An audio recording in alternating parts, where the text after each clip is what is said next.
Welcome to a couple of bunkies! So my Uncle Ted ended up getting us a couple of weed whackers in order to make some repairs on, see if we can get them up and running and working. The first weed whacker model that we are working on is a Stihl FS85. So at the time, both of these weed whackers were working, but they wouldn't go all the way up to high RPMs. And this one specifically was having some other issues. Right after adding some gas, Tim started the weed whacker and noticed pretty much right away that exhaust gas was not coming out of the exhaust in the right quantities. It almost looked like the gas was somehow blocked or muffled.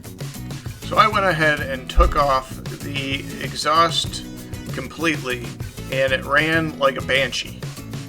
While taking off the exhaust, I noticed that there was a real thick layer of this black tarish gum that was around everything that I'm pretty sure was the culprit. Probably either bad gas or somebody not mixing the fuel right. Tim attempted to soak the exhaust in a carb cleaner solution, but he could not get satisfactory results out of that. The right exhaust was available on Amazon for about $15, so we went ahead and made an order, and this is me installing it. The new exhaust did not come with an exhaust gasket or the shield, so Tim used the older exhaust shield, which was just in fine shape. There were 3 screws that held the exhaust into place. 2 in the front, and then 1 that came in from the side. Once the exhaust was in place, it was time to put the shroud back on. The shroud was held together with a little snap in the front and 2 screws on the sides. Now it's the moment of truth. Let's start the engine. But first, make sure you follow the cold start procedure recommended by the manufacturer. Here is what we did. Make sure the switch is on the run position on the handle.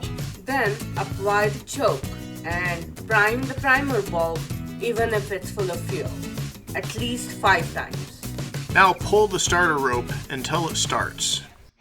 Then you let it idle and shut off the choke.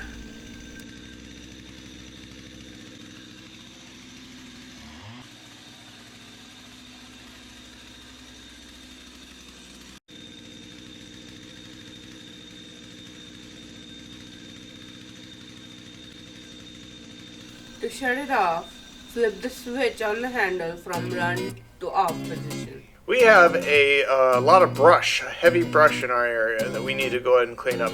So I'm going to go ahead and use this weed whacker as a brush cutter, especially since how amazing it works. First, we need to take off the old cutting head. Then we have to replace it with brush cutter blade, which has chainsaw teeth. So I simply stick a screwdriver in the back of the cutting head where there is a little gap.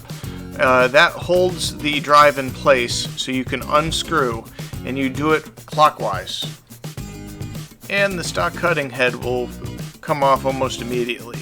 So again, we went online on Amazon and found an adapter that will be compatible to convert our regular weed whacker into brush cutting weed whacker.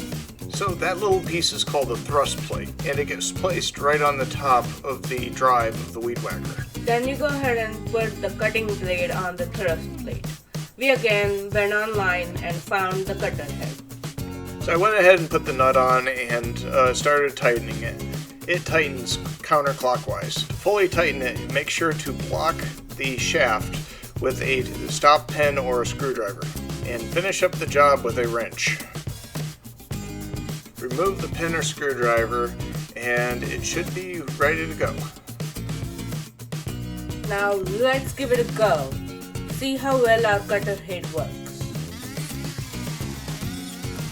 Just watch how smooth this thing cuts through a dead tree. Okay, so we have a lot of different projects on the way. I'm currently working on a bunch of boxes. I also have a table project in the future, I also might get into more small engine repair with these weed whackers. I've got one more weed whacker video that needs to go up. We have a couple unboxing videos of laser engraver, a saw stop.